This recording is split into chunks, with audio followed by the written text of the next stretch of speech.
కేసీఆర్ మాట కేసీఆర్ బాట కాబట్టి ఇవాళ ఊకుంటారు. కవితమ్మ నీకు మంచి చెప్తున్నా, నువ్వు గుర్తుపెట్టుకో చెల్లే, నువ్వు ఒక్కటే చెప్తున్నా నేను, నువ్వు మళ్ళా కేసీఆర్ దగ్గరికి పోయి బాబు తప్పు అయిందని చెప్పేసి మళ్ళీ బీఆర్ఎస్ పార్టీ నుంచి పోటీ చేయి, నీకు విలువ ఉంటుంది. నువ్వు మాత్రం ఎక్కడ గెలవని 100% చెప్తున్నా, పక్కా చెప్తున్నా నేను. ఎక్కడ గెలవని నేను రాసిస్తా, నేను పక్కా చెప్తున్నా.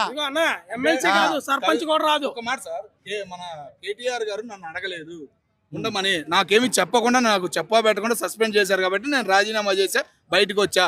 20 సంవత్సరాలు నేను కష్టపడ్డాను అని జనంలోకి చెబుతుంది సార్ జాగృతి ద్వారా. అవునమ్మా, వినండి. నువ్వు ఒక ఆడపిల్లలు ఇప్పుడు ఆమె ఒక ఆడపిల్ల ఏంది, ఆడపిల్ల అంటే ఒక్కొక్కసారి చెప్పచేయకుండా కూడా అల్లుడు బిడ్డ వెళ్ళిపోరా మనకు చెప్పకుండా వెళ్ళిపోతారా లేదా మన ఇంటికాడికని? అంటే మనం చెప్పేదాకా మన ఇంట్లో ఉంటారా? ఏ ఆడపిల్ల నాకు చెప్పండి, ఒకసారి చెప్పండి.